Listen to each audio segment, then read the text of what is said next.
A voz da consciência quer falar com você. Ouça. Nós vamos mexer com a sua consciência, mudar o seu pensamento. Na próxima hora, vamos contar histórias de vida para mostrar para você que a diferença entre eu e você é só a forma de locomoção. Pois você anda e eu não. Nós não queremos tomar o seu espaço. Nós queremos conviver com você.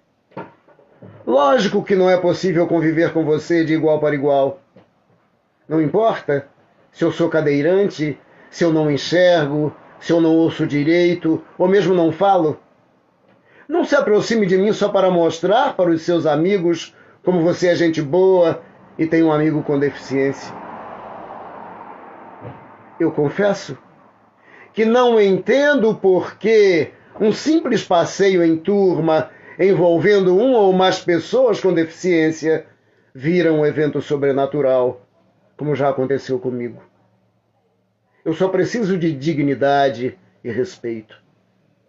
O que eu não gosto é da hipocrisia do politicamente correto. Se aproxima de mim, sim, mas com a mente aberta para receber o que eu tenho para lhe dar. Um simples sorriso, uma palavra de carinho, ou até mesmo, por que não dizer, o meu amor. Se entrei na sua vida, deve ter algum motivo. Esse motivo eu sei qual é. Eu sou um soldado de Deus que me mandou lhe convidar para uma viagem. Vem comigo sonhar, vem comigo beber da água da vida. Só peço que você acredite em mim, porque eu acredito em você até quando Deus quiser.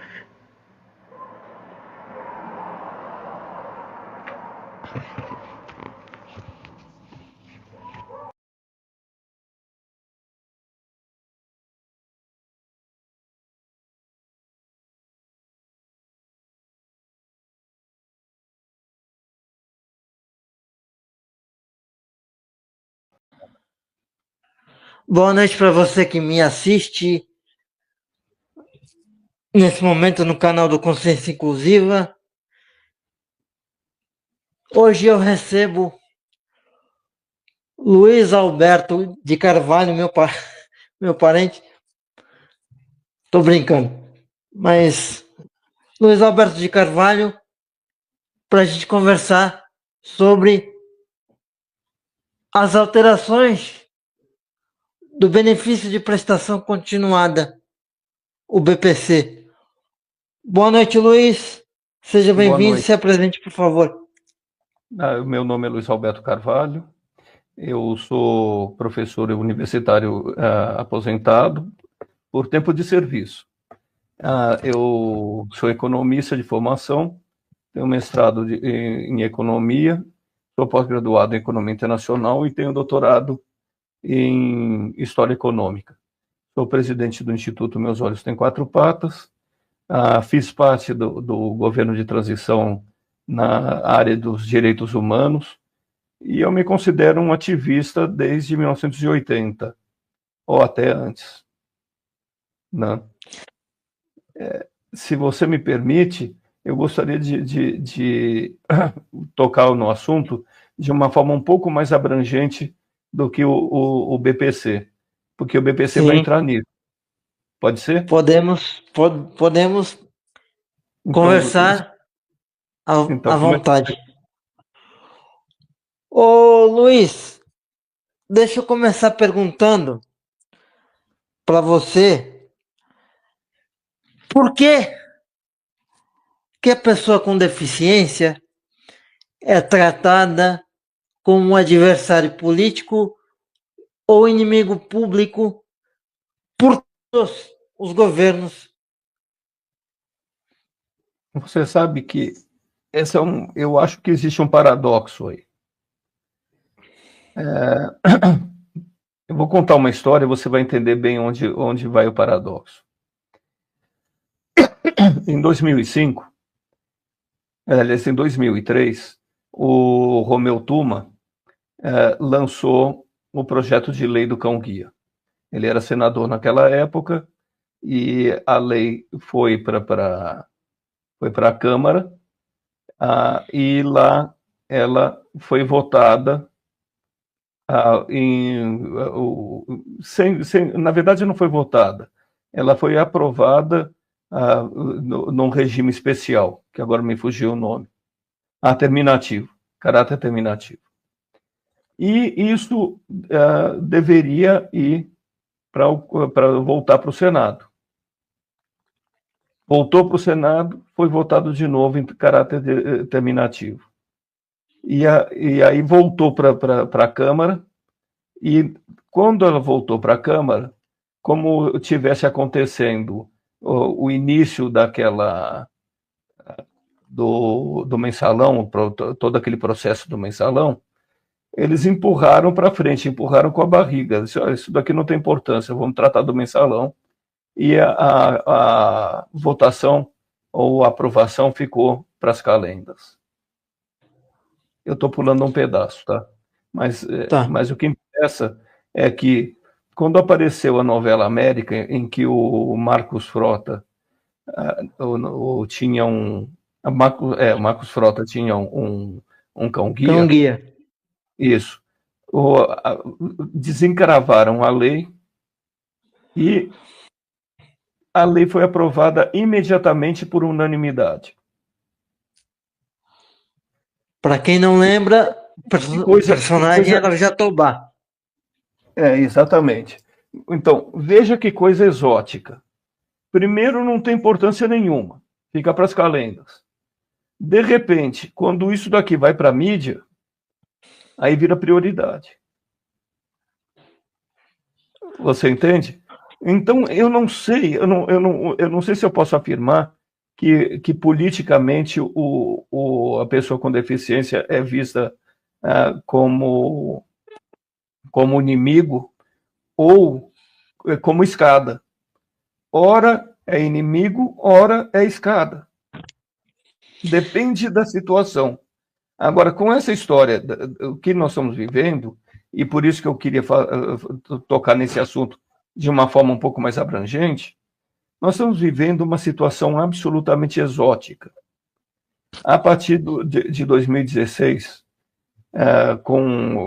da queda da Dilma, o que está acontecendo, e isso é independente de partido, independente de qualquer outra coisa, nós estamos passando de um estado de bem-estar social para um estado de lobby, né? Vamos pegar alguns exemplos. Primeiro, a Lei Natália de Barros. Olha que coisa exótica a Lei Natália de Barros. A Natália de Barros era uma locutora de rodeio, ela tinha perdido um olho, agora não me lembro o motivo, e ela então, como ela era uma pessoa pública, porque é locutora de rodeio, bonitinha e tal, era conhecida num meio que vota muito, certo? E ela conseguiu o patrocínio da pessoa menos esperada possível, que foi o Rogério de Carvalho, do PT. Veja você, certo? E ela andava para cima e para baixo na Câmara, no Congresso em geral, com um tapa-olho, e fazia os parlamentares experimentarem o tapa-olho para mostrar que aquilo lá era uma deficiência.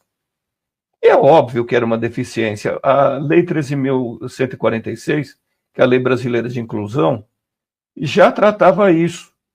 A diferença é que ela queria que a pessoa com visão monocular passasse a fazer parte das cotas, pudesse receber BPC, e ter uma série de direitos que eram inerentes àqueles que precisariam de uma ajuda técnica. Coisa de que tanto a pessoa com visão monocular como com a audição unilateral não precisam. E não deixa de ser deficiência, só não precisa de ajuda técnica. E tanto as cotas de emprego como o conteúdo, todo o conteúdo da Lei 13.146, visava não tipificar as deficiências, mas verificar o que aquilo afetava a funcionalidade da vida da pessoa, tá certo? Então, ela conseguiu, a lei, se não me engano, é 14.262, ela foi assinada pelo Bolsonaro em 2021, e o que acontece? Aconteceu imediatamente depois de ter sido essa lei aprovada. Eu dou exemplo de uma rede de farmácias aqui, que tem no Brasil inteiro, simplesmente pegou e trocou todas as pessoas com deficiência que tinham necessidade de ajuda técnica por pessoas que tinham visão monocular, porque é muito mais barato. Você compreende?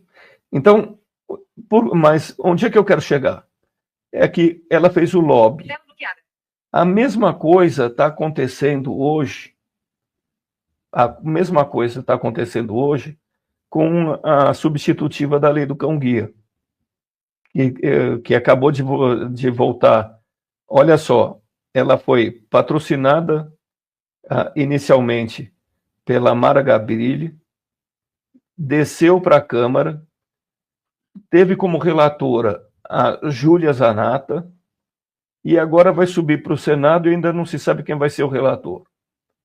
E ela é um problema, porque eles quiseram ampliar os direitos dos animais de assistência, né, e quiseram, em vez de criar uma lei simplesmente dizendo assumam-se,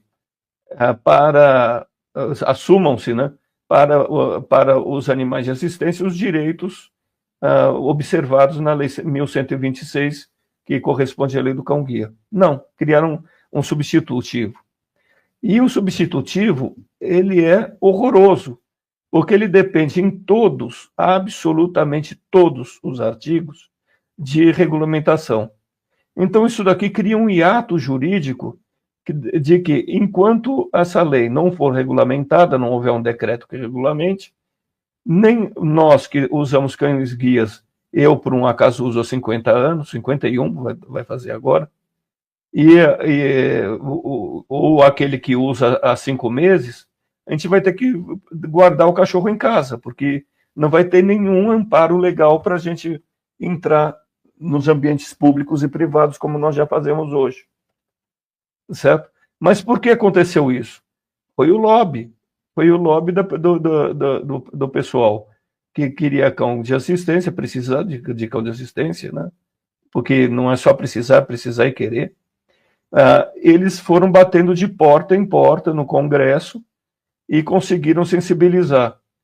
Então, o que está acontecendo, e agora eu vou entrar no BPC, é que as pessoas simplesmente não estudam a legislação que já existe. Não estudam, simplesmente agem como se cada capítulo da novela fosse o primeiro capítulo. E isso está anulando todas as conquistas que nós obtivemos até agora. Ô Luiz, deixa eu...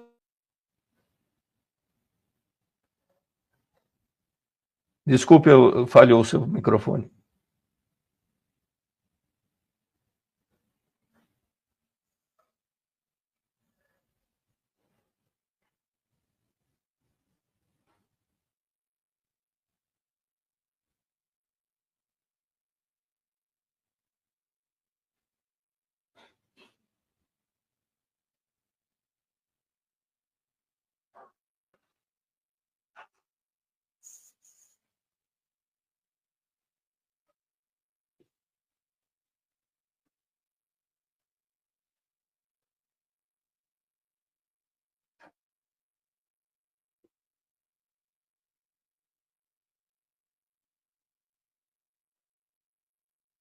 PL 4614, pedido de urgência para essas propostas. Ela e outra proposta, foi feito um pedido de urgência e eu quero já colocar na sua tela.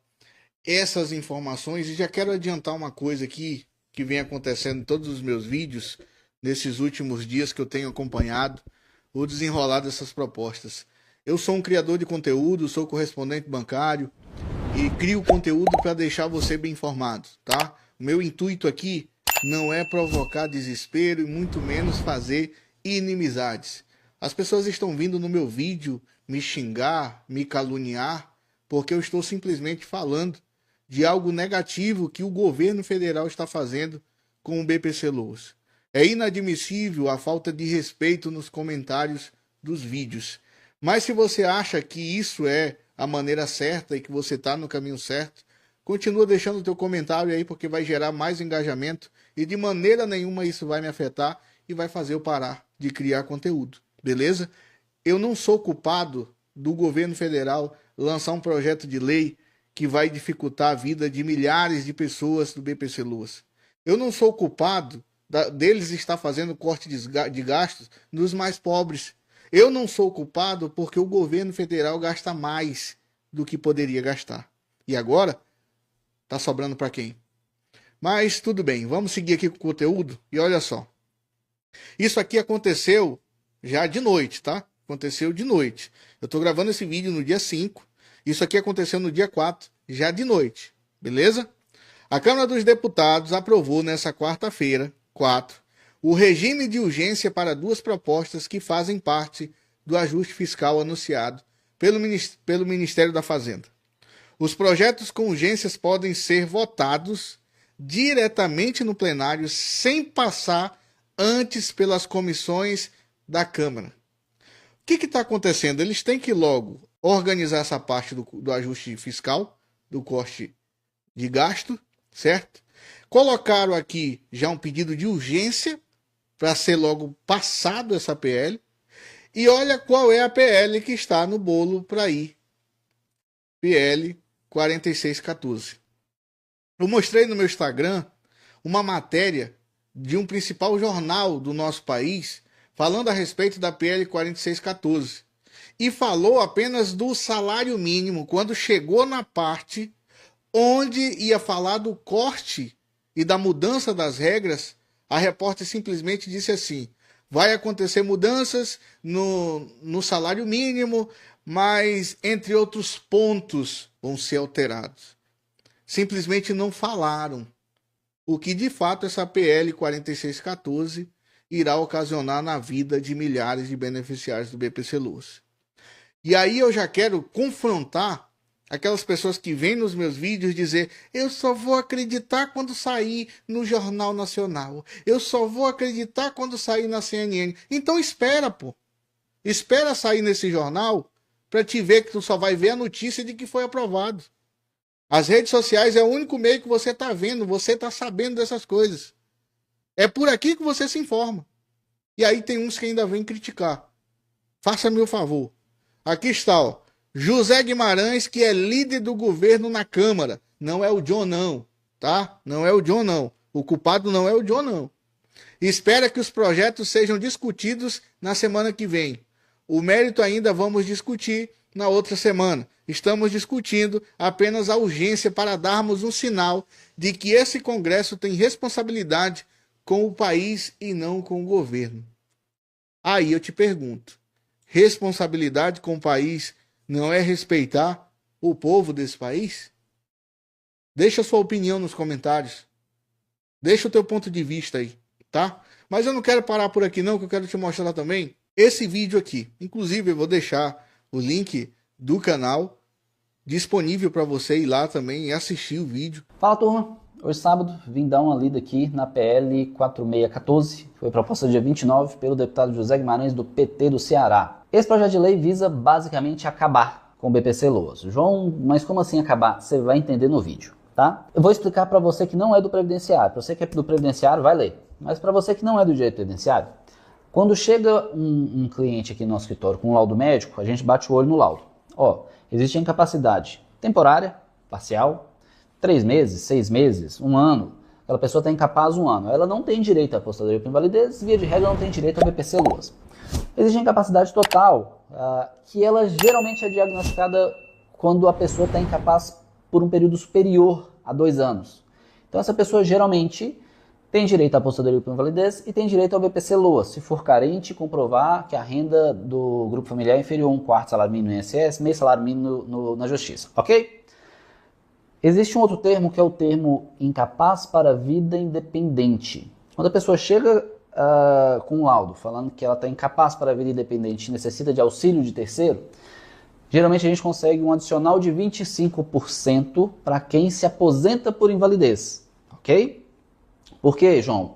Porque essa pessoa está acamada, ela precisa de alguém que fique por conta dela, essa pessoa está incapaz mentalmente, ela precisa de uma pessoa por conta dela, seja enfermeiro, técnico, enfermagem, familiar. Show de bola? Show de bola. O que a PL traz, o projeto de lei traz? Primeiro, para o aposentado, para quem recebe o BPC-LOAS por incapacidade, essa pessoa, além de ter que comprovar a incapacidade, ela tem que ser incapaz para a vida independente. Ela tem que ter a necessidade de um auxílio de terceiro. Essa pessoa tem que ser totalmente capaz. Aí nós estamos limitando o BPC-LOAS para pessoas tetraplégicas, com paralisia cerebral, com incapacidade muito grave, né? A gente corta facilmente mais de 80% de quem recebe BPC-LOAS. Tá. A gente pula agora para o BPC-LOAS por idade. Quem tem mais de 65 anos e comprova que recebe a renda per capita da família é inferior a 1/4 salário mínimo. Hoje, nós temos o Estatuto do Idoso e a Lei 8742, que é a Lei Orgânica da Assistência Social.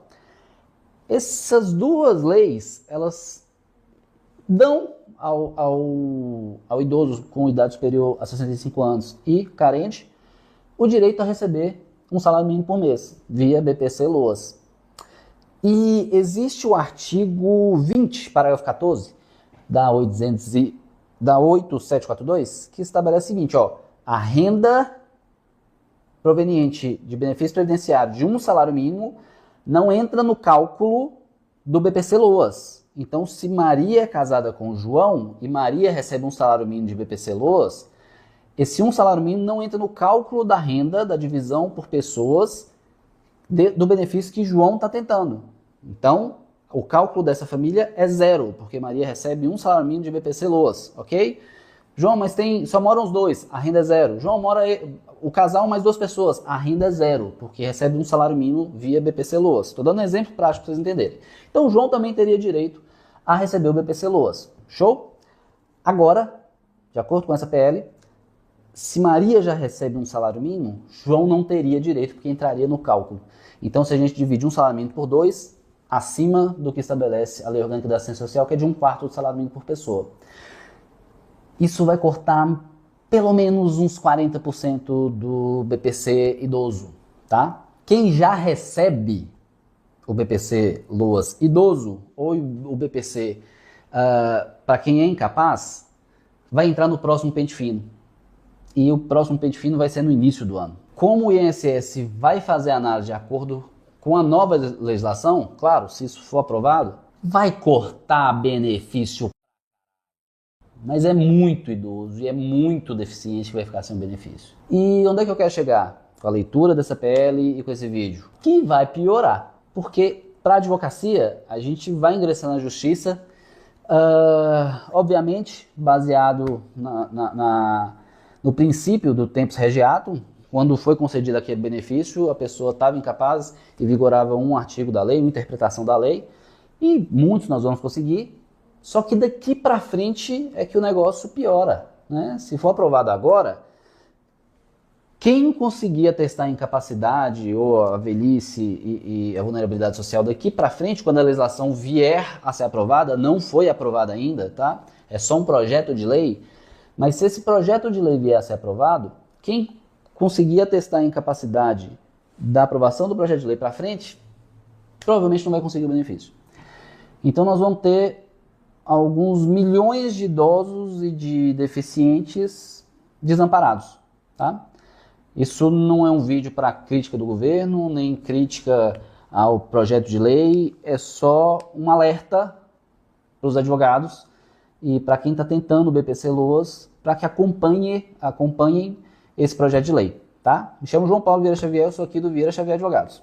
Uma explicação mais completa que essa eu acho que não tem como ter. Eu acho que aqui já deu para você entender a gravidade disso tudo, né? E aí me vem a Câmara e aprova regime de urgência para essas duas propostas, e uma delas é a PL 4614. Vai em busca do teu deputado, vai em busca do político da sua região, cobra, manda mensagem. Não estou mandando você agredir ninguém, não estou mandando você xingar ninguém. Vai em busca de um direito que é seu, que vai ser e pode sim, se aprovado, ser tirado de você. Beleza? Se você gosta desse conteúdo, direto ao ponto e com bastante verdade, clique em se inscrever aqui no canal do John e compartilhe esse vídeo com o máximo de pessoas possíveis. Assim você vai estar ajudando essas pessoas também com informação.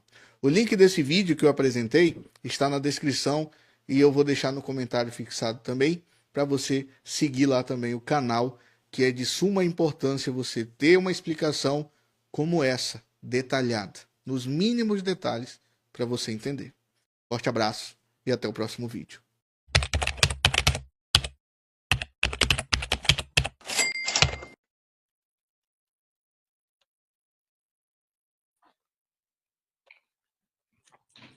Ô Luiz, Opa, voltou.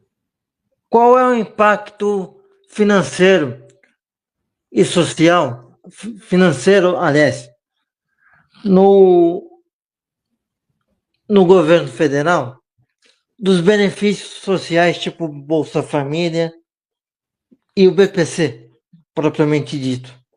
Os dois somados,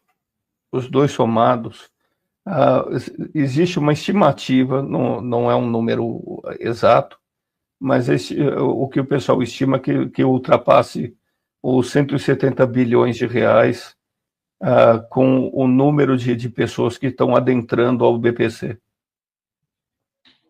Certo? Mas eu queria dizer que esse número realmente é alto, é um número bastante alto, não resta dúvida, mas ele tá crescendo dessa maneira justamente por causa da lei, da lei como é que, Natália de Barros. Por que está acontecendo isso? Porque a partir do momento em que você tipifica uma deficiência, vem uma enxurrada de ações na justiça querendo que tipifique também, ou seja, o camarada que tem unha encravada vai lá querer também receber BPC. O sujeito que é careca tem uma deficiência tegumentar, vai querer o BPC. A pessoa que é zarolha, ou zarolha quando é para dentro, né? Ou vesgo, quando é para fora, que são os dois tipos de estrabismo que existem, entende? Vão querer o BPC também.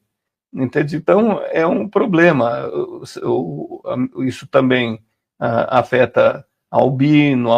Existe uma enxurrada de processos que estão colocando um monte de pessoas que, de fato, não precisariam estar dentro do BPC. Certo? Mas isso daqui, volto a dizer, não tem a ver com a lei orgânica da assistência social.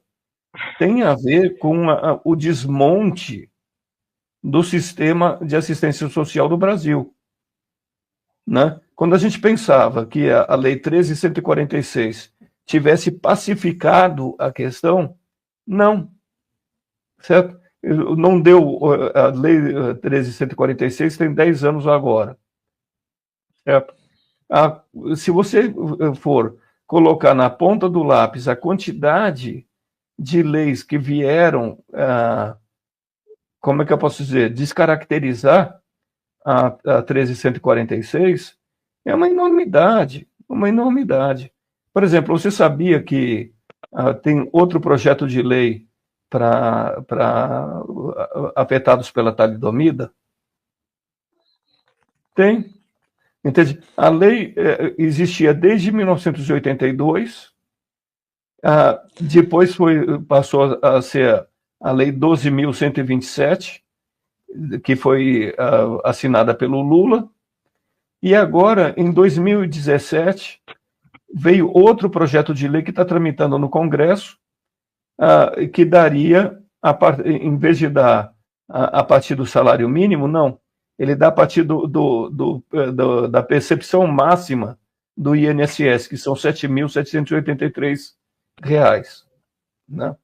Aliás, eu até antecipo uma resposta, eu tenho de uma pergunta que eu tenho certeza que você vai fazer, é o que aconteceu com os afetados da Zika, né? E por que essa lei foi vetada, né?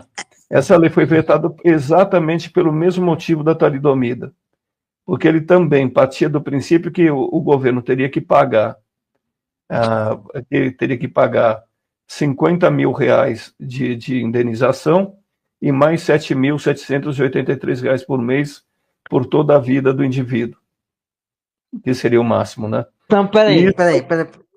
Então, peraí. Oi? Vamos para a pergunta. Você começou pela resposta. Estou discutindo, tá? Desculpe. Então é verdade aquele link, aquela matéria que eu te mandei. É verdade. Aquela matéria que eu te mandei, acho que ontem. Quinta-feira. Ou domingo? Eu acho que foi quinta. Tá. Eu não tenho certeza. Com a preocupação de que a gente tem no Brasil uma cultura política. Eu estou falando de todos, tá? Sim. Não estou falando de A, de B ou de C. Assim como Porque normalmente quem corta benefício, ele volta com benefício depois, dizendo, com uma outra roupagem, com outro nome, com outros critérios, beneficiando aquele mesmo grupo de pessoas. Normalmente é assim que acontece. Você tem toda a razão. E outra pergunta que cabe fazer. Enquanto isso acontece, aconteceu o veto da pensão vitalícia para microcefalia. E o tratamento, como é que fica? O tratamento dessas pessoas? Imediatamente uma MP, aumentando de 50 para 60 mil a indenização e fixando a pensão em um salário mínimo para deixar equivalente ao BPC. Porque, a rigor, você concorda comigo que a pessoa com microcefalia, ela faz jus ao BPC, né? Sim, porque é uma deficiência. Aliás, se há alguém que faz jus ao BPC, é a pessoa com microcefalia. Mas foi uma situação... Foi uma situação emergencial, né? Na verdade, o que aconteceu... Naquele momento. O que aconteceu foi o seguinte... Porque houve um impacto. Houve um impasse, claro, porque foi resolvido o impacto da informação de que a dengue traria microcefalia, o mosquito da dengue traria microcefalia, né? Não pela dengue, mas pelo Zika febre vírus. chikungunya e o Zika. Também. Houve uma situação emergencial onde o governo naquela época teve que atuar. Sim, perfeitamente. Certo? E aí que a gente vai ver o seguinte, que a gente vai ver depois no decorrer do tempo como é que a gente vai pagar. Mas eu concordo com a pensão vitalícia até para o desenvolvimento e tratamento da microcefalia, até porque é o seguinte, você concorda comigo que ninguém nasce com deficiência porque gosta ou porque quer, Claro. né?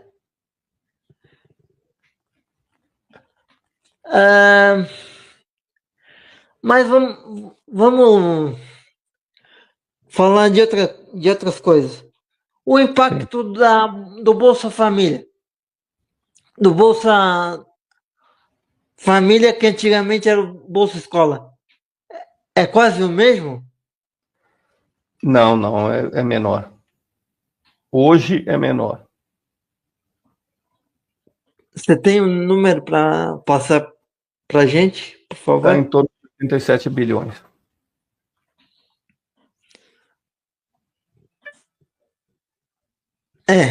Olha, eu estou falando dos 170 bilhões do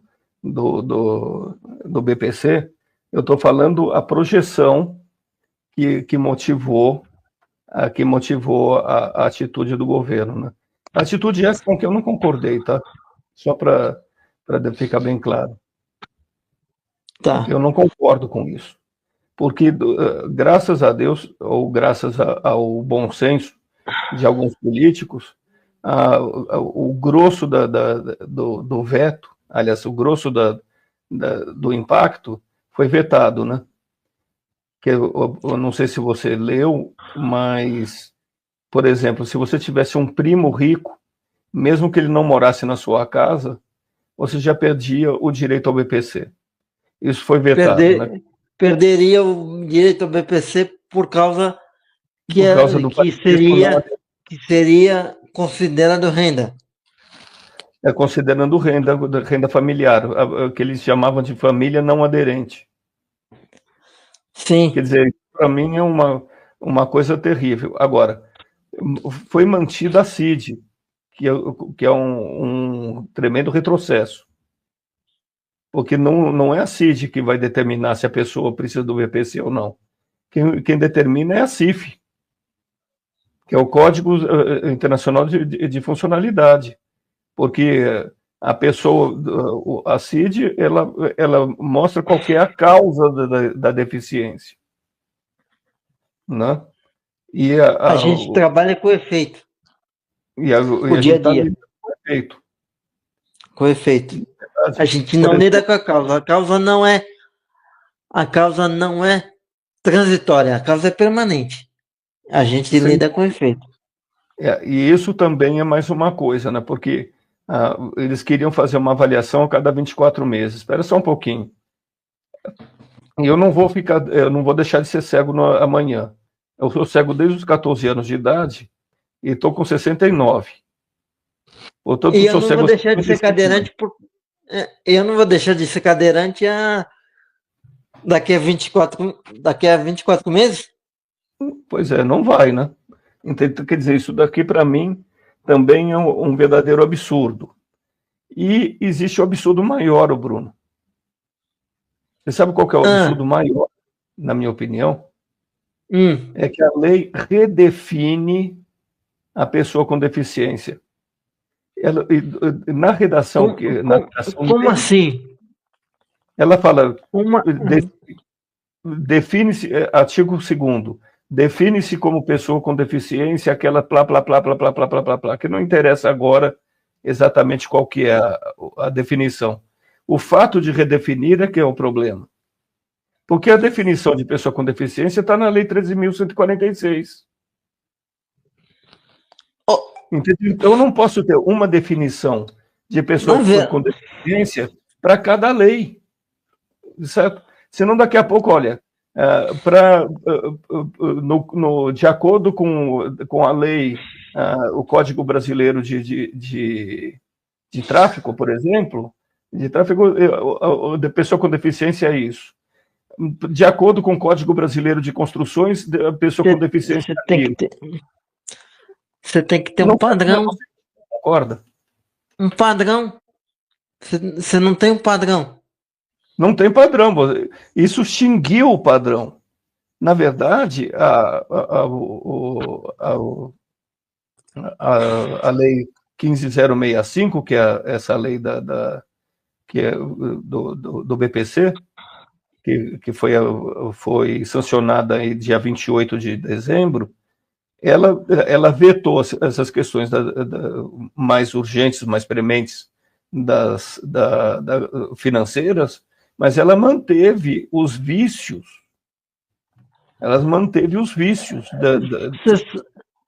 Você sabe o que vai acontecer no futuro próximo? E eu estou escrevendo sobre isso. Sim. Vai acontecer que a gente vai ser jogado, independente da deficiência. Se é cego, se é surdo, se é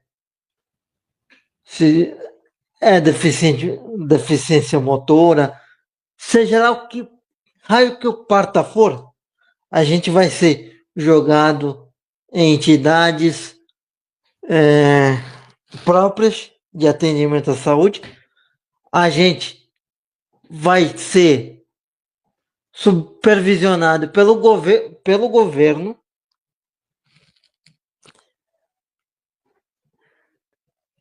Supervisionado socialmente pelo governo. Vão reeditar o Les Invalides. Você sabe o que é o Les Invalides? Não sei se...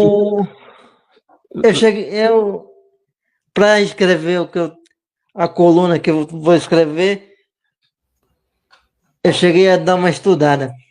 Mas...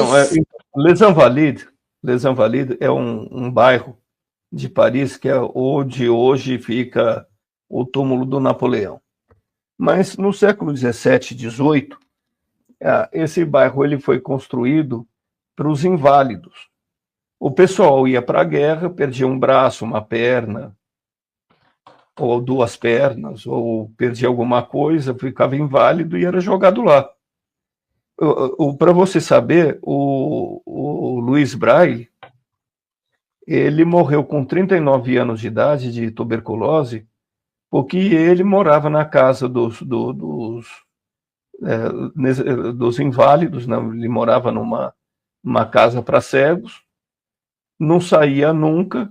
Aquilo lá era uma fonte de contaminação de tuberculose, assim que era raro o cego que passava dos 40 anos. Era raríssimo. E a gente está voltando aí. Essa é a minha preocupação, sabia? Não, a gente vai voltar no passado. A gente vai voltar no passado. Um passado perigoso. Onde só o fato de estar vivo já é suficiente para você receber o benefício de prestação continuada, voltando para o Brasil. Porque no Brasil a gente tem direito a respirar, a fazer as necessidades básicas, tomar banho, comer, beber e dormir. Basicamente são 8 direitos básicos que a gente tem. E eu não estou falando aqui de governo, tá? Não estou falando de ideologia. Estou falando de modo geral. E sabe qual é a minha maior preocupação? É que o espelho da sociedade é a política. E a política está discutindo a nossa exclusão e ninguém está falando nada.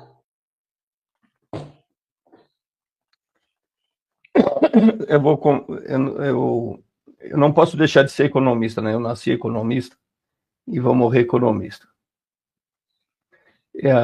Em 1965, um sujeito chamado Peter Okun, O-K-U-M, Okun.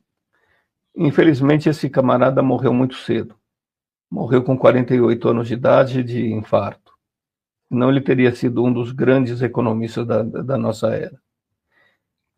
Ele tinha essa preocupação. Ele inaugurou a preocupação com a pessoa com deficiência dentro da teoria econômica. Então, o que ele disse? Ele é muito conhecido por uma lei que se chama Lei de Okun, que diz quanto que a economia precisa crescer para que o nível de emprego cresça um ponto percentual. Então, geralmente os economistas conhecem esse cidadão através disso.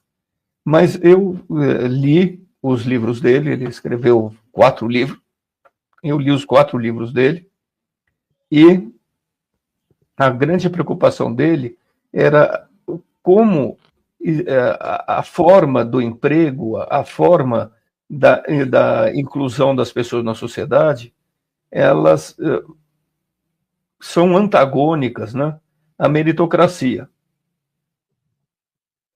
Por quê? Porque ele fala assim, só quando o nível de emprego estiver muito perto, muito próximo do pleno emprego, que a sociedade vai olhar para as pessoas com algum tipo de necessidade especial, alguma coisa diferente. A sociedade só vai olhar para a diversidade depois do resto, de todo o resto que é considerado como normal, já tiver empregado. Ele tinha razão. Ele não falava isso com concordância, não. Ele falava isso por constatação, sabe? Um verdadeiro gênio.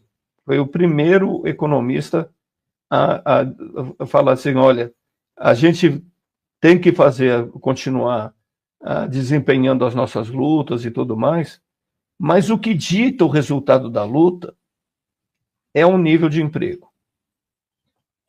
E é a mais pura verdade. A partir do momento que você tem uma precarização do mercado de trabalho, entende? Os direitos, você pode imaginar, se os direitos do trabalhador que enxerga, que anda, que ouve e que tem as funções preservadas já são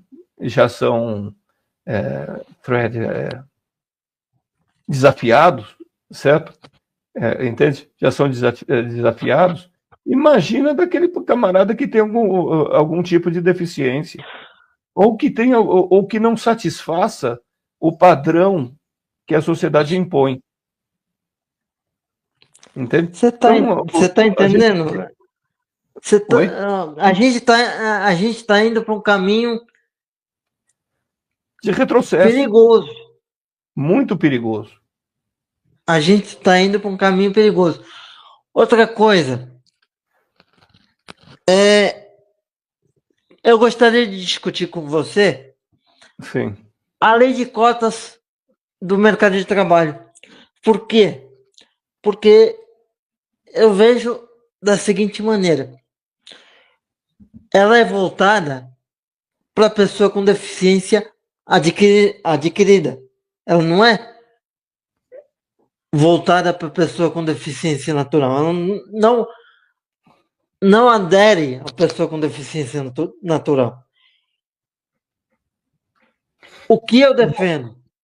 Eu defendo o seguinte, que a pessoa com deficiência natural ela seja contemplada da seguinte maneira. O critério para a classificação, se a pessoa com deficiência ela tem condição de trabalhar, seja a condição mental, a condição intelectual.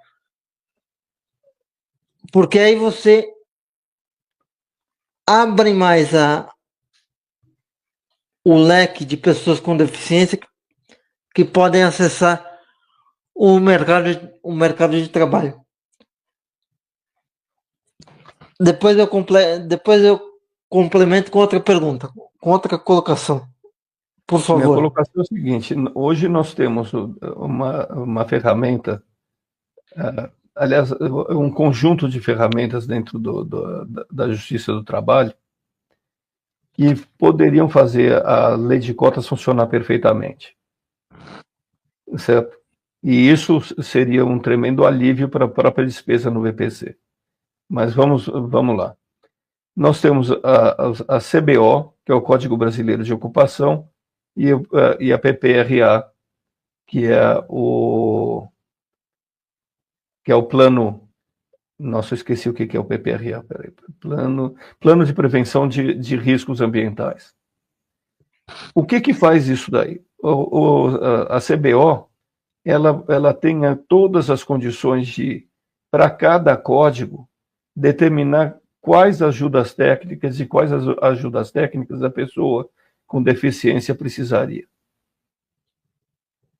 Certo? De quais ajudas técnicas.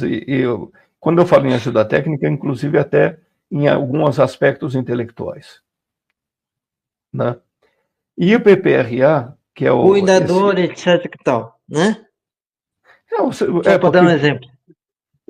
Por exemplo, ou, por exemplo, uma ferramenta em Braille. Eu, quando voltei dos Estados Unidos, quando voltei lá, eu trouxe para o meu irmão mais novo, que é mecânico de automóvel, eu trouxe todas as ferramentas em Braille. Paquímetro, micrômetro, chave com torquímetro, tudo em Braille. Entende? Então, se você puser na CBO de mecânico de automóvel, se a pessoa for cega, certo? Ela precisa da ferramenta em Braille. Se a pessoa for cadeirante, ela vai precisar de um outro tipo de elevador. Ele vai precisar de um outro tipo de cadeira. Entende? Mas cada caso, isso daqui é perfeitamente viável. É perfeitamente viável porque você conseguiria incorporar os avanços tecnológicos sem ter que mudar a lei. Certo? Porque esse é um dos grandes problemas. Porque a tecnologia ela anda muito rápido. E não existe o tempo da política não é o tempo da tecnologia. São tempos diferentes. Então, para você equalizar isso aí, você tem que fazer com que haja uma normatização infralegal, certo? Que permita que a lei, mesmo não mudando, continue atendendo as pessoas da mesma forma.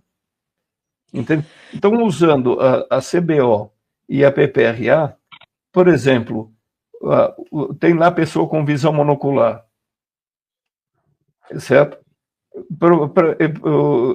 Você seriam raríssimas, não estou dizendo que não exista, mas seriam raríssimas as CBOs, os Códigos Brasileiros de Ocupação, em que a pessoa precisaria ter uma ajuda técnica, concorda? Então, a probabilidade de um camarada desse pegar um BPC é nula. Entende? Então, quem é que faria jus ao BPC? Aquela pessoa que não se enquadra, que você fica procurando uma CBO em que ele possa ser enquadrado e não encontra. Por exemplo, eu defendo a seguinte regra: que receba o BPC aquela pessoa que está em situação de cama, de deficiência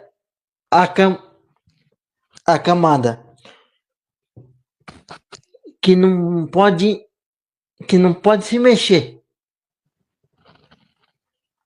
para nada. Outra coisa que eu defendo também, a gente precisa inverter a lógica do BPC.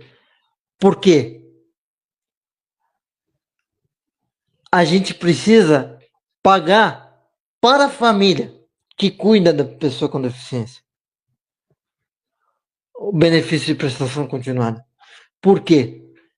É ela que lida e a própria pessoa com deficiência também, que lida com as frustrações, com os traumas, com todas as questões psicológicas e físicas que aquela condição física, aquela deficiência traz para a pessoa no dia a dia. É uma perturbação. E a gente precisa auxiliar as famílias também. Ou seja, inverte a lógica. Paga para a família, não paga para o... Pois é.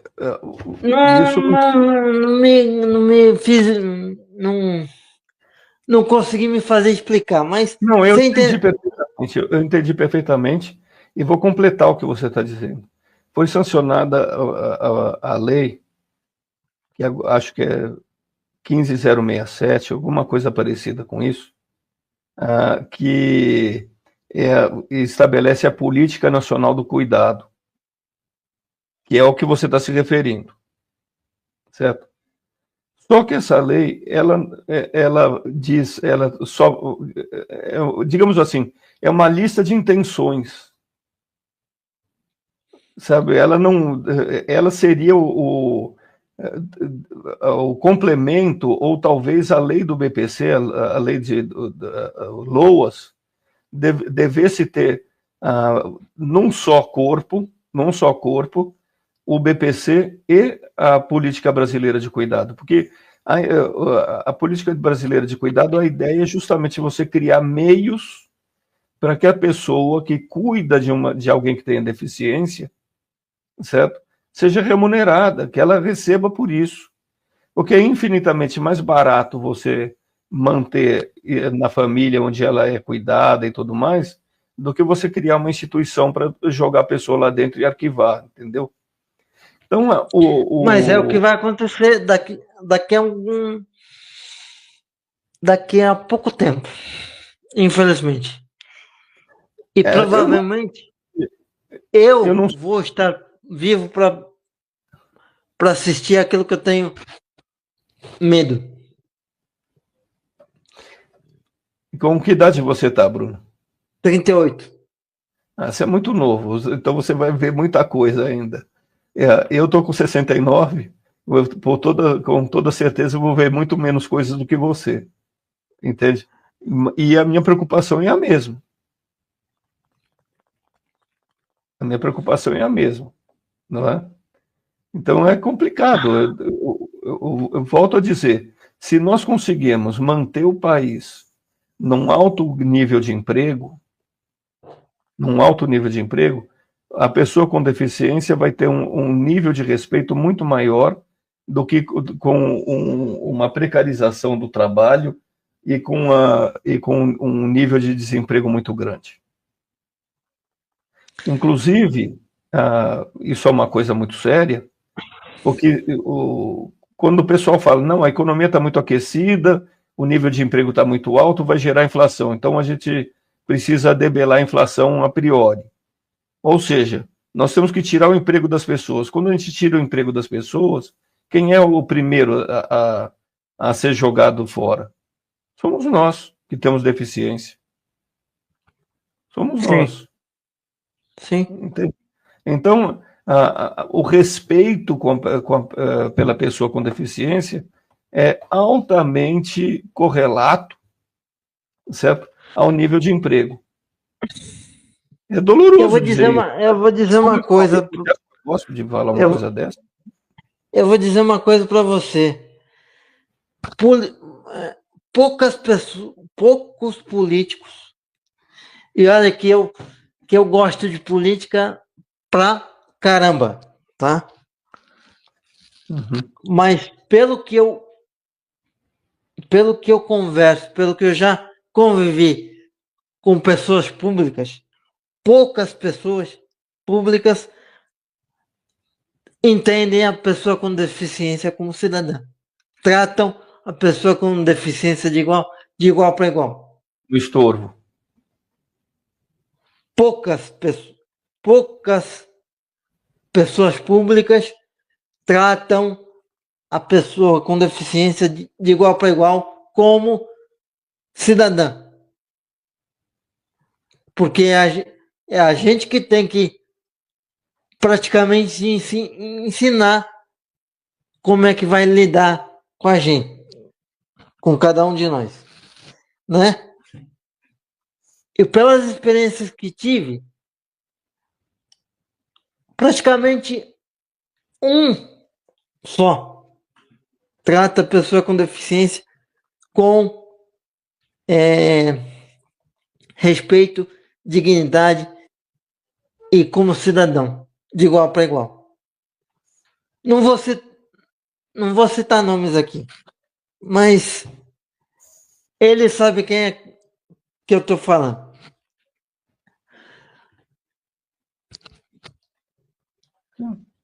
Mas é isso. O retrocesso que nós, pelo que eu percebo, que nós vemos é tamanho que a gente está meio com temeroso, né? Pelo que estou percebendo, você concorda comigo? Eu estou apavorado, não estou temeroso, não.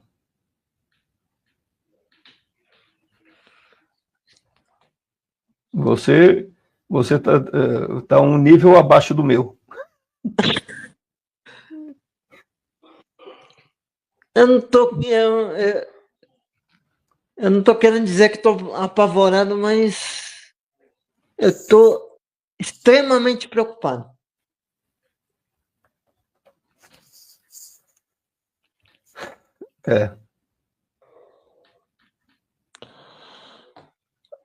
Porque todos aqueles direitos conquistados nos últimos, 30 anos? Menos. Porque a gente começou a ser citado politicamente em 2005, mais ou menos. Antes disso. Antes disso? Fui eu que criei o grupo de estudos do que o pessoal chamava de Estatuto do Deficiente, e eu criei em 2001. Então já existia. 25 anos. 25. Um pouco mais. Olha, por exemplo, o Projeto Saci, você sabe o que é o Projeto Saci? Aquele da USP, né? Ele é de 91. Me explica, por favor, que eu não conheço. O Projeto Saci era um grupo que era formado pela Ana Maria Barbosa, que eu encontrei recentemente, inclusive, uma pessoa adorável, a Marta Gil e mais o pessoal da Faculdade de Educação, o pessoal da Faculdade de Educação Física, e várias faculdades criaram um grupo, e esse grupo criou um programa chamado Agenda Brasil, certo? Esse programa Agenda Brasil foi apoiado na época ainda do Fernando Henrique Cardoso, no primeiro governo do Fernando Henrique Cardoso. No segundo, teve um apoio maior, que foi quando a Isabel Maior assumiu a coordenação da CORD, né? Entende? E aí a gente começou a ter várias alterações. A própria LOA, se você parar para pensar, que é a Lei 8.170... Lei Orgânica da Assistência Social. Isso, é de 73. A Lei de Cotas é de 91. A LOAS é de 93. 93. Né? De dezembro de... 91. Dezembro de 93, assinada pelo Itamar Franco. Então, Eu acho que a luta começou em 1980, quando teve aquele evento em Porto Alegre. Foi o primeiro evento internacional sobre pessoa com deficiência em geral aqui no Brasil. Porque até então nós tínhamos aqueles institutos, era para cego, era Dorina Nouil e Padre Chico, aqui em São Paulo. Santa Luzia, no Rio Grande do Sul. Benjamin Constant, no Rio de Janeiro. O São Rafael... Então, tem um documentário um pouco famoso, contando a história do movimento da pessoa com deficiência, de 79 até o momento atual. Isso. Tá no YouTube, para quem quiser. Desde o começo. Para quem quiser assistir. Interessante. Começo. Que foi quando foi cunhado o termo nada sobre nós sem nós, correto? E eu tenho um orgulho enorme em dizer que foi o nosso grupo, antes do Sasazaki, do Roberto Sasazaki, que criou o termo pessoa com deficiência. Foi o nosso grupo que introduziu isso no projeto de lei, no PL 429, que não foi para frente. O que foi para frente foi um ou outro, que virou a 13.146, porque o PL 429 foi totalmente bombardeado pelo Marcelo Crivella, que era senador na época, ele era o relator, ele bombardeou de uma tal maneira que inviabilizou. Ô Luiz, eu estou nisso há muito tempo. A gente tá nisso há bastante tempo, desde que nasceu, praticamente. No meu caso.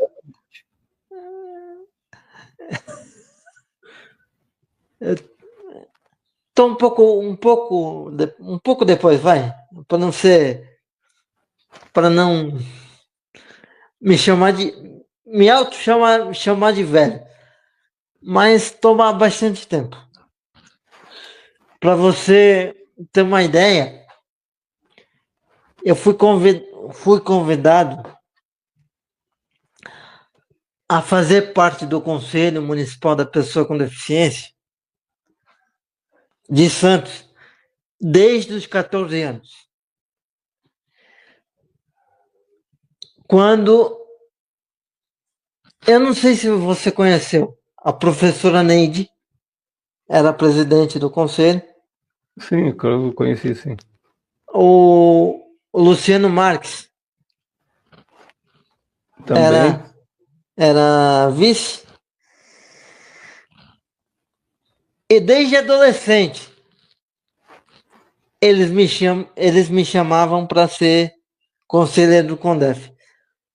Eu só fui ser conselheiro do CONDEF em 2015, já com 28 anos, naturalmente. 28 anos.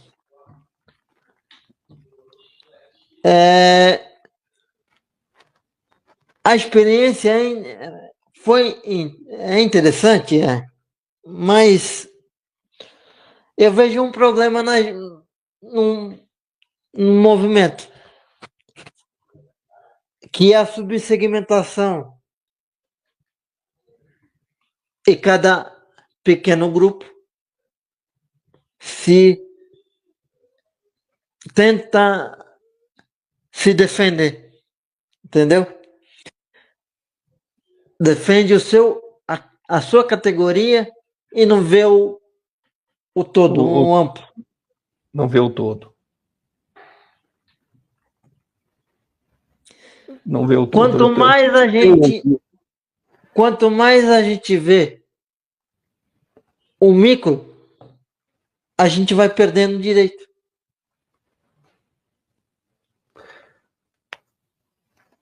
Olha, eu acho muito difícil que a gente mude isso daí, porque a quantidade de vezes que eu já ouvi que o camarada dizer eu sou cego, mas não sou surdo, outro diz eu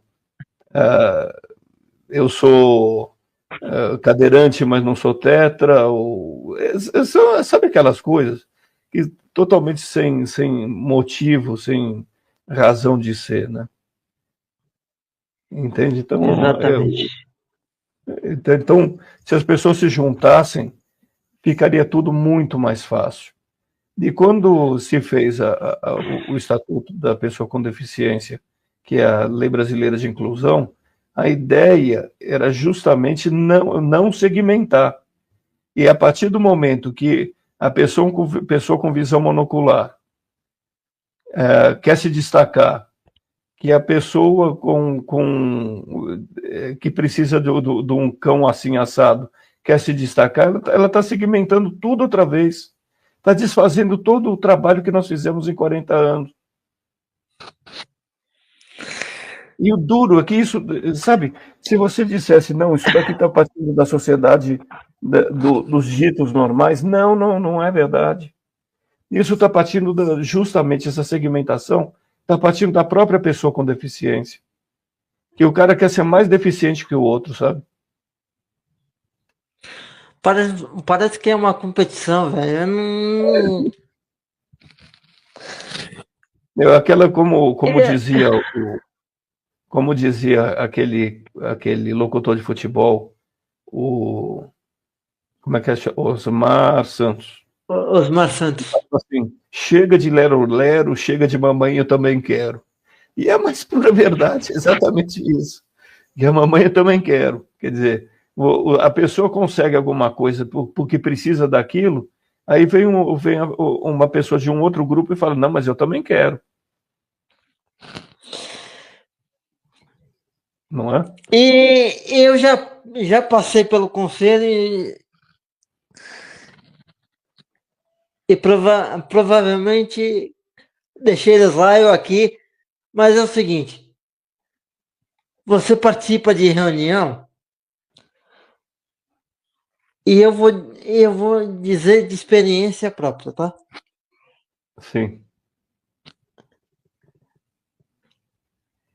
Você parece que está assistindo ao vivo propaganda eleitoral gratuita. Por quê? A gente é subsegmentado. Cada um puxa a sardinha pro seu lado e ninguém vê a porcaria do todo. Coisa Entendeu? que se ocupa.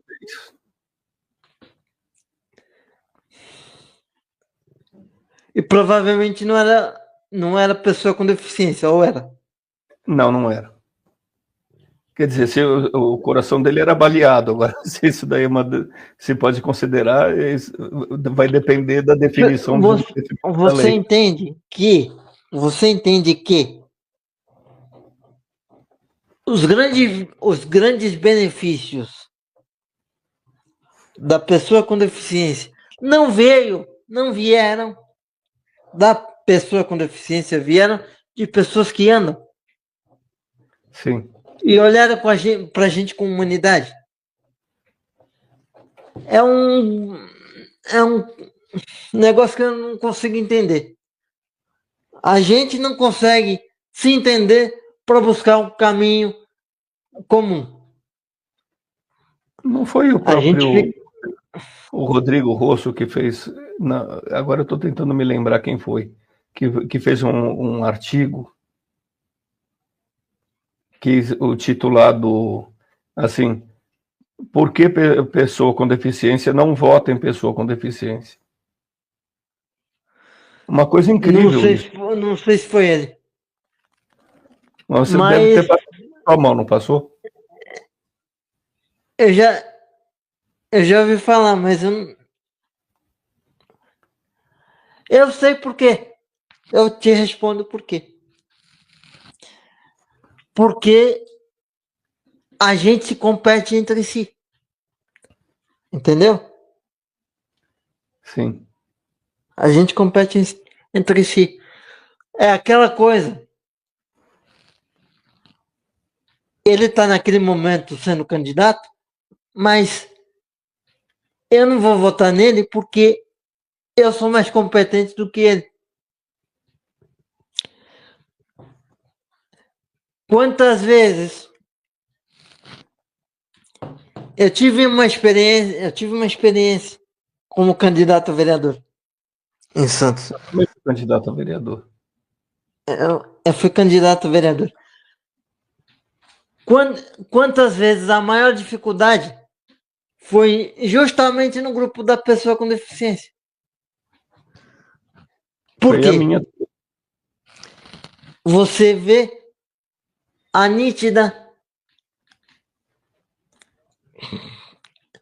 não vou dizer inveja, mas inveja é muito forte, mas ciúme de estar naquela situação, de você estar naquela situação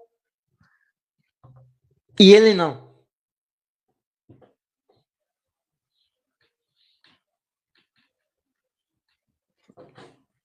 É triste. Isso. É triste. Eu fiquei como suplente no Conselho Participativo. Vamos tomar posse agora dia 20. E dia 20 de janeiro, por 2 anos, né? Aí eu não tenho direito a voto ainda, a não ser que alguém desista, e aí eu assumo o lugar. Alguém falte, também você pode falar. Mas eu posso falar. Já ajuda muito, porque aí eu vejo como é que são essas reuniões e como é que funciona isso. É um aprendizado. Para a gente concluir, o Luiz, eu vou te fazer uma pergunta sobre a famosa inclusão social. Por quê? Eu defendo a seguinte questão: a troca da nomenclatura por reabilitação social ou habilitação social da pessoa com deficiência quando for se referir a gente. Pelo seguinte, quando você fala em inclusão social, você pensa no quê? Em primeira vista, no desenvolvimento econômico. Sim. E não necessariamente sobre a pessoa com deficiência. O que você pensa disso? Olha, eu acho que a terminologia, na minha opinião, altera muito pouco a situação, porque a língua ela é móvel, né? Ela depende do momento, certo? Então, por exemplo, antigamente você tinha a inserção social, inclusão social, já passamos por todo tipo como é que chama? De nomenclatura. A gente já passou por necessidades especiais, pessoa especial, Portador de necessidades tipo especiais. de eufemismo que você possa imaginar. Certo? Eu sou a favor, aí o meu sangue alemão fala mais alto, e eu sou a favor de falar as coisas assim de uma forma extremamente direta. Eu não enxergo, não enxergo, eu sou cego. O camarada que não ouve é surdo.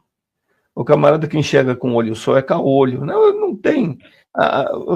Enquanto a gente fica pintando, não, a pessoa tem visão monocular, ou o sujeito tem uma deficiência da visão, o outro lá é um deficiente auditivo.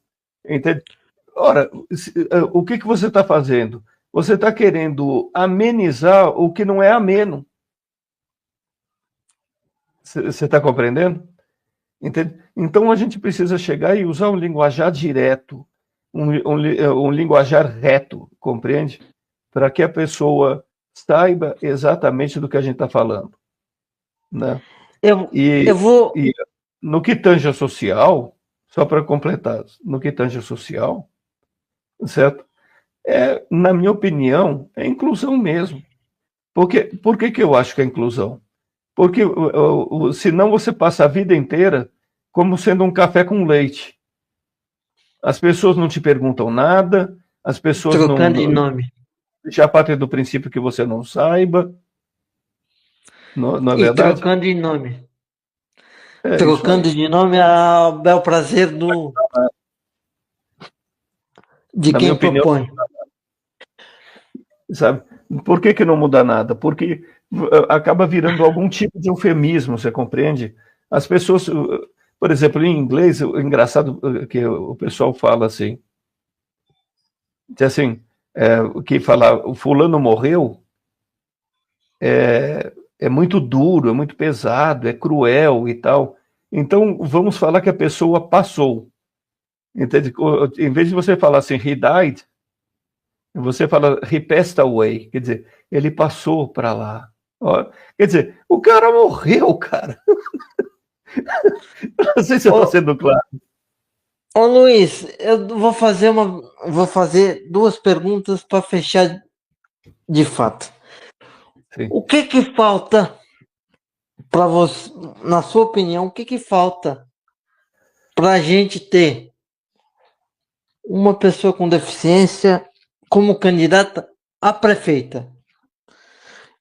E a outra pergunta, não sei se eu vou botar você em dificuldade ou não, mas você citou a deputada Amália Barros, né? Amália Barros. Eu vou perguntar para você. Efetivamente,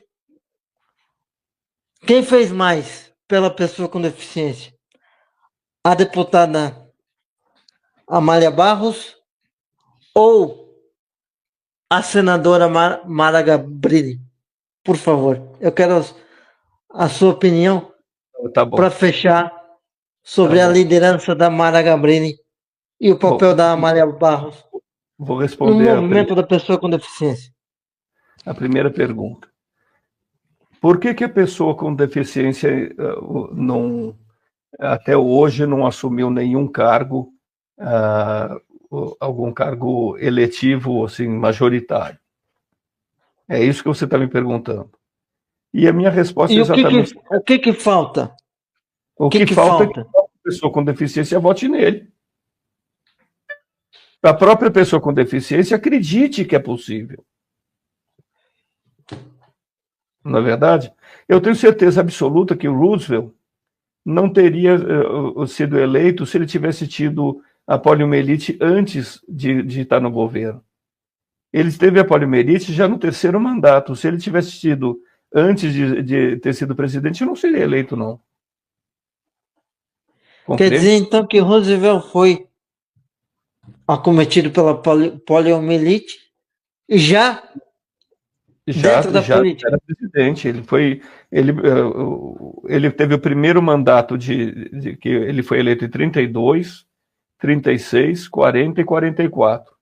Ele pegou a poliomielite em 41. Interessante. E morreu com a poliomielite. Eu vi um filme falando sobre ele. Acho, inclusive, que quem fez foi o filho dele. Robin Williams. O que eu saiba foi o filho dele. Agora, qual que é o nome do cara, eu não sei. Robin Williams foi o ator que fez o... Ah, sim. Mas o produtor foi o filho do Roosevelt. Que escreveu um livro sobre a história do pai. Interessante. Mas... Agora eu vou responder a outra pergunta. Eu acho que foi a Mara Gabrilli. Porque a Amália Barros, volto a te dizer, ela usou lobby. Ela fez um lobby para uma determinada deficiência. Enquanto a Mara Gabrilli, ela trabalhou na Lei Brasileira de Inclusão, ou seja, ela trabalhou para todos e não só para si. Entende? Então, o caso da Amália Barros, e tem um detalhe, para você ver como são as coisas, ela não era deputada, ela era locutora de rodeio, certo? Aí ela pegou essa questão da deficiência visual monocular ou unilateral como bandeira para conseguir o que as pessoas fizessem parte da lei de cotas. Ela tinha uma função específica, porque em 2011 o TST tinha assumido como verdadeira a possibilidade de a pessoa com visão monocular ou a pessoa com um olho só, como você preferir, entende? Usar a lei de cotas. O TST tinha dado como verdadeiro, como certo. O próprio Ministério do Trabalho recorreu, certo?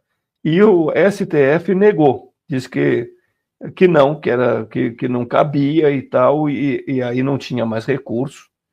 E foi a partir de então, desde da época da LBI, desde a época da discussão, que a briga pela pessoa com visão monocular tem sido muito grande, até infernal.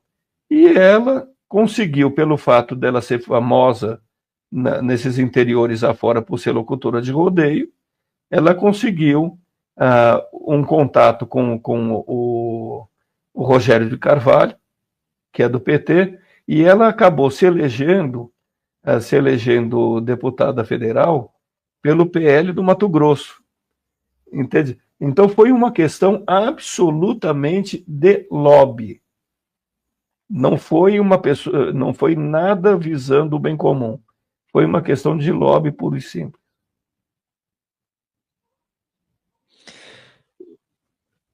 Entende? E não estou dizendo que ela seja má por causa disso, você está compreendendo? Eu só estou constatando. E tem outra, né? Ela já é falecida. Ela já é falecida, morreu de câncer. Nunca mais vou poder discutir com ela sobre isso. Já discuti, tá? Nós fizemos uma live, duas havia na época, uma entre mim, o Gabur e o Daniel Monteiro e o Wagner Maia. Fizemos sobre isso, e teve uma outra que inclusive participou o então advogado-geral da União, na época do Bolsonaro, que eu não me lembro mais quem é. Ele participou da reunião também. E nós não conseguimos o veto. Nossa intenção era que vetasse. Por quê? Justamente pelo fato de você caracterizar, você elencar deficiências, o que contraria frontalmente a LBI. Não o fato de ser essa deficiência, mas de elencar qualquer deficiência, você compreende? Acrescentar, né? Não, elencar. Eu não posso pôr numa lista. A ideia da LBI era não usar lista, porque a lista ela muda o tempo. Por exemplo, o autismo hoje tem uma visão completamente diferente do que era no passado. O comportamento bipolar, até o começo dos anos 90, o bipolar era tido como esquizofrênico. E era tratado como tal. Então, quer dizer, a forma de ver a pessoa com deficiência muda muito. Entende? No momento que você elenca, que você traça uma lista, você vai deixar gente de fora. E essa lista vai valer e querendo entrar na lista. É isso aí. Então, é complicado. Mais um motivo das complicações que a gente não consegue o verdadeiro caminho da inclusão social da pessoa com deficiência. Mas o assunto da live acabou não sendo discutido. Não sendo discutido pelo seguinte, não sendo discutido que eu vou aproveitar esse momento final para você poder explicar o que mudou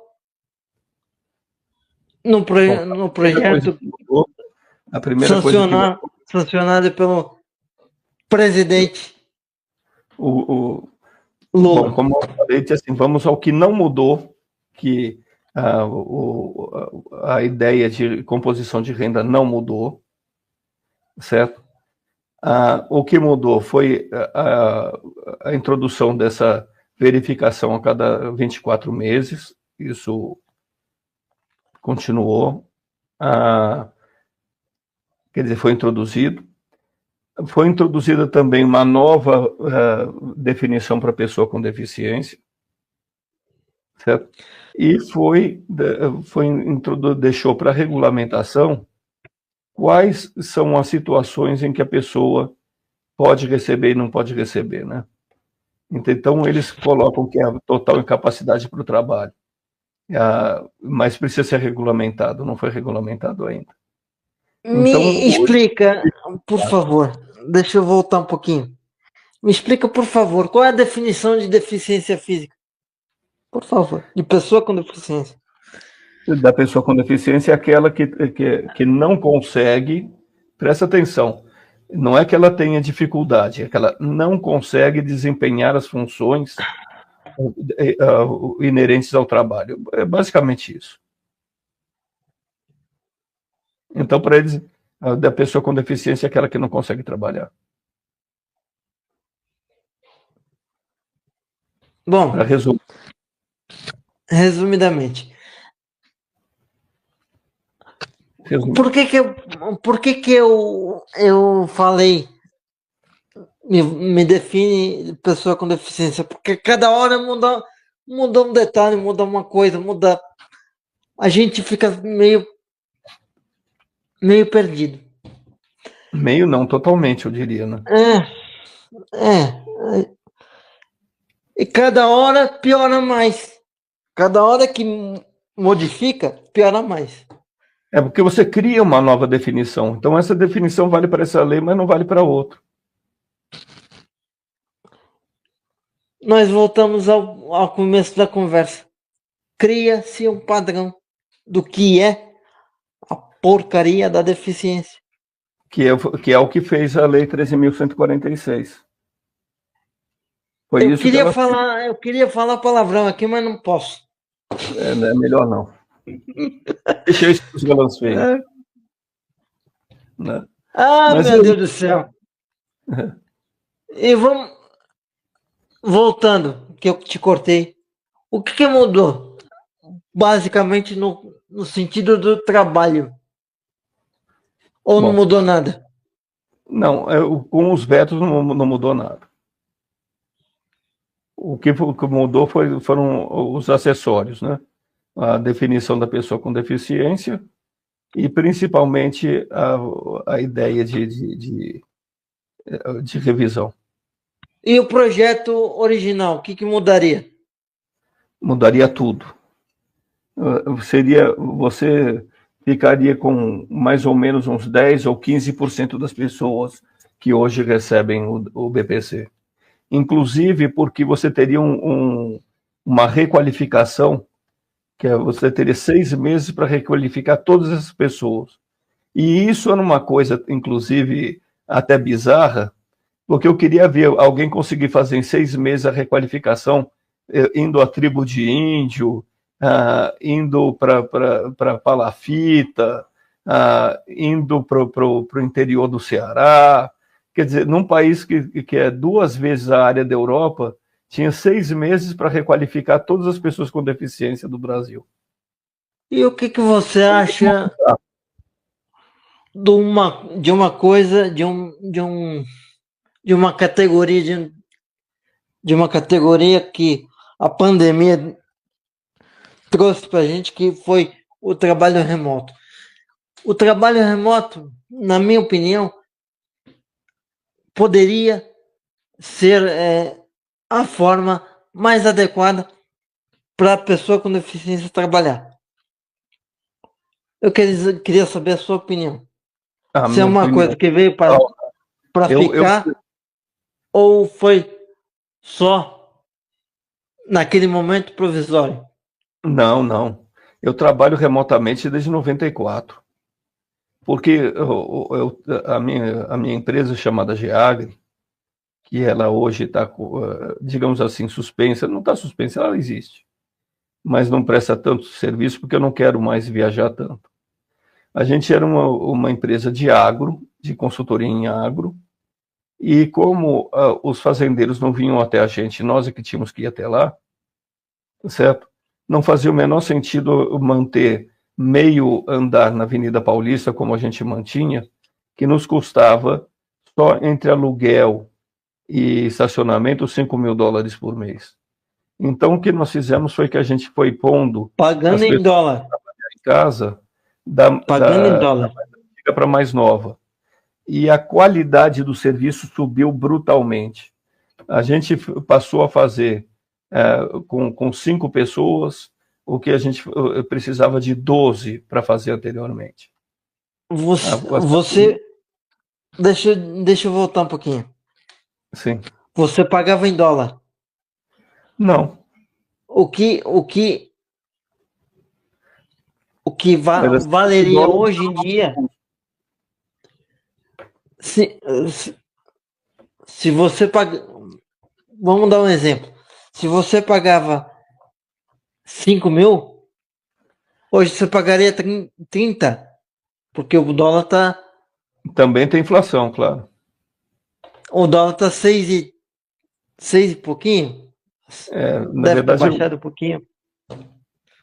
Um pouquinho mais, um pouquinho menos. Mas fechou o ano passado com 6,30. Por isso que eu tô pegando como referência. A conta não é bem assim, mas é um pouco mais complicada, mas eu usei o dólar para dar uma noção de valor, né? Eu gastaria o quê? Uns R$30.000 por mês para fazer isso. E a partir do momento que a gente pôs o pessoal para trabalhar em casa, a melhora de convívio e tudo mais foi muito grande. Mas tem um detalhe, viu, Bruno? Não era horário livre, não. O trabalho começava às 8 horas da manhã, ia até o meio-dia, voltava às 1h30 e terminava às 5h30. Certo? Tá. Se alguém precisasse levar uma criança ao médico, tinha que pedir permissão.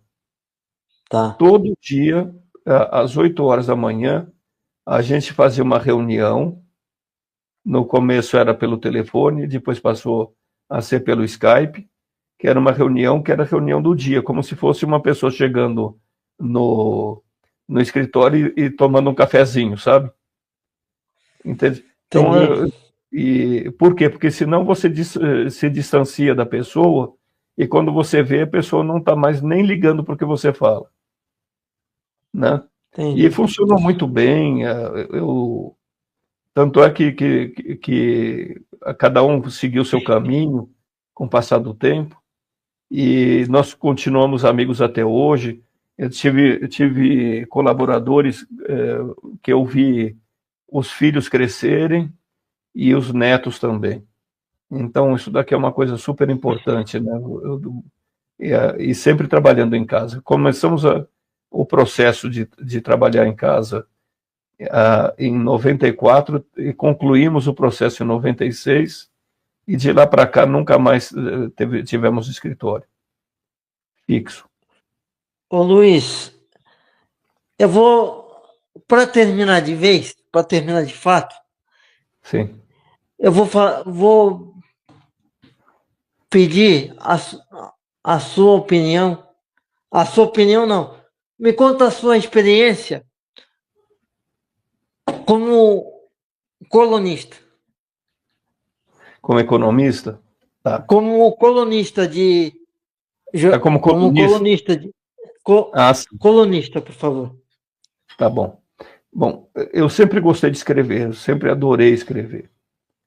E a primeiro artigo que eu pus no jornal foi em 1991, que chamava-se Óleo Diesel, um subsídio bem fumacento.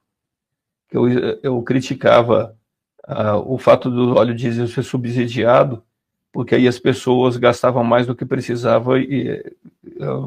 Bom, Aí depois disso, eu vim fazendo artigos, eu fui colega de classe do Chico Mesquita, que era o superintendente do Estadão, estudou comigo no mesmo colégio, e eu publicava lá, fazia uma publicação aqui, outra lá, hora criticando uma coisa, hora criticando outra. Aí em 2007 foi quando eu escrevi pela primeira vez sobre automóvel elétrico. Mas não tinha uma coluna fixa. Não tinha uma coluna fixa. Eu passei a ter uma coluna fixa em 2016, quando eu fui convidado pelo dono de uma revista chamada Best Car Website, que leu esse artigo e me convidou a escrever para ele. E eu então comecei a escrever. Eu tive um sucesso muito grande nisso. Fiquei bastante conhecido, né, como colunista. Por exemplo, para você ter uma ideia, eu tive artigos com mais de 400 comentários.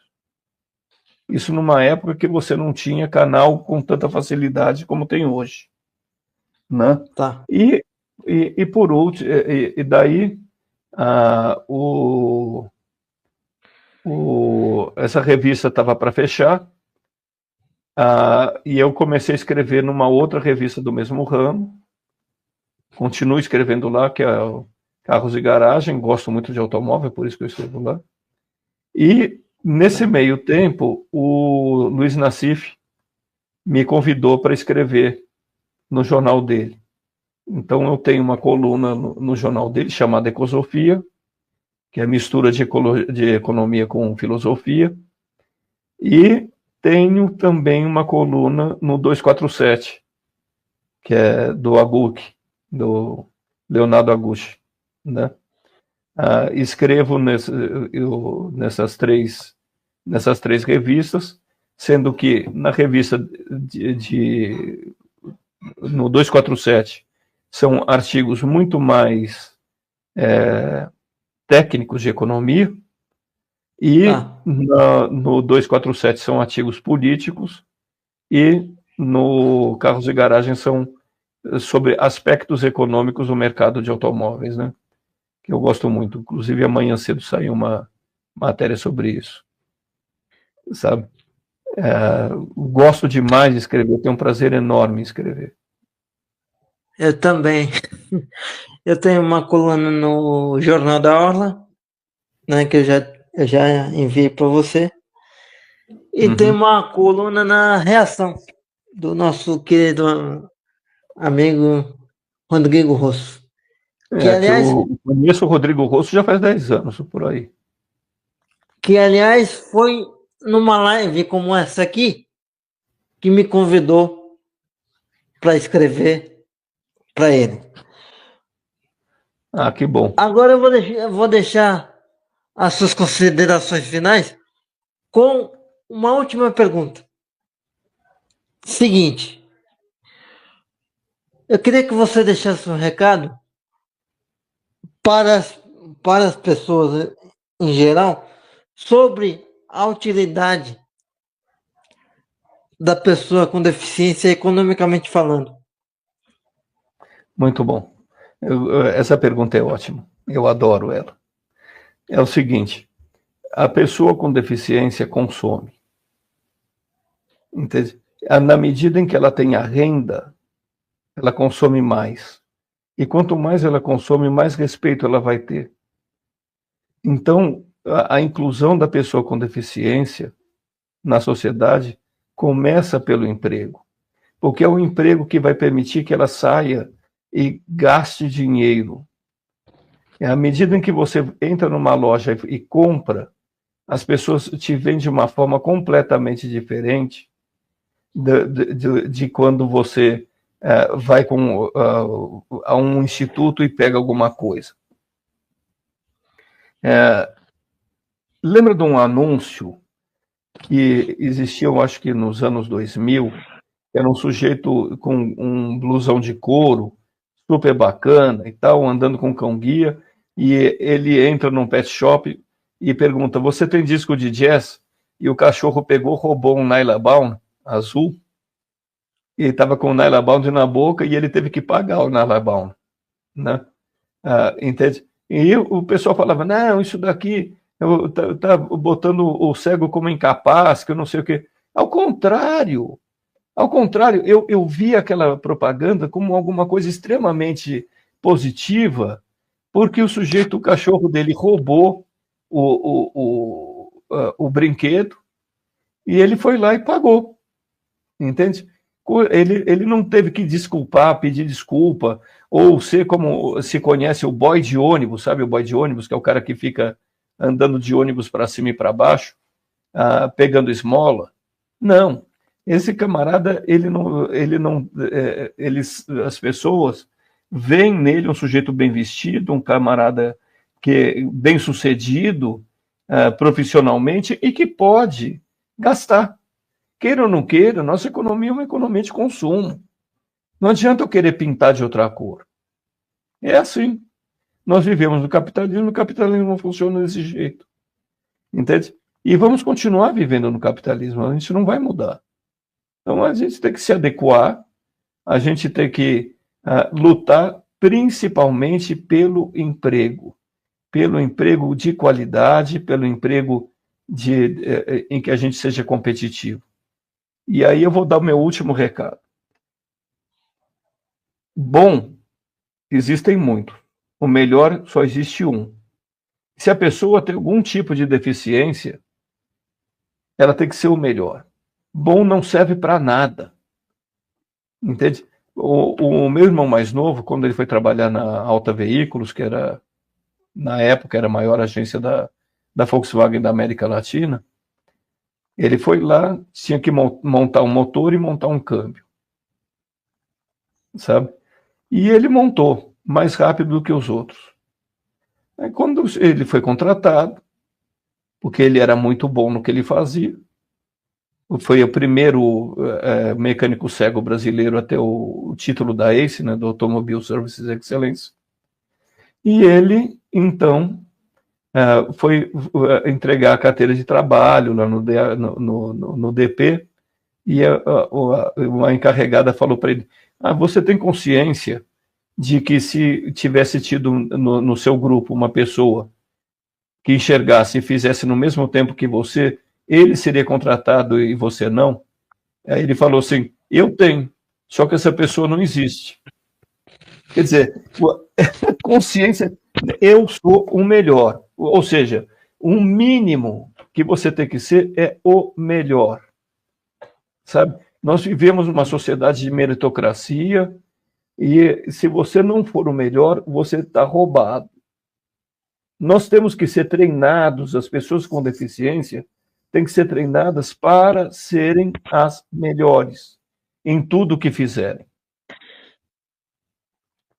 Eu digo só para concordar com você, eu digo sempre que a última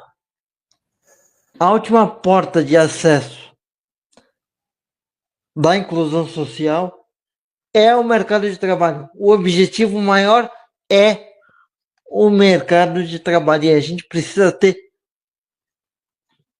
condições de acessar. E só sendo muito bom você consegue, viu? Obrigado pela parte. Por mais de 20 anos. E eu comecei a dar aula lá antes de existir a lei de cotas. Aí, como eu já estava lá, me puseram na lei de cotas, mas eu comecei a dar aula antes. Obrigado. Obrigado a você. Obrigado pela participação, um prazer te receber. Meu corpo não me limita, porque minha consciência é livre. Tchau. É isso aí. Obrigado, Luiz. Obrigado a vocês todos que assistiram. Depois, Luiz, eu vou te convidar mais vezes, porque a conversa foi boa. Estou sempre à disposição para o assunto que você Obrigado. quiser. Um abraço. Abraço. Tchau. Tchau.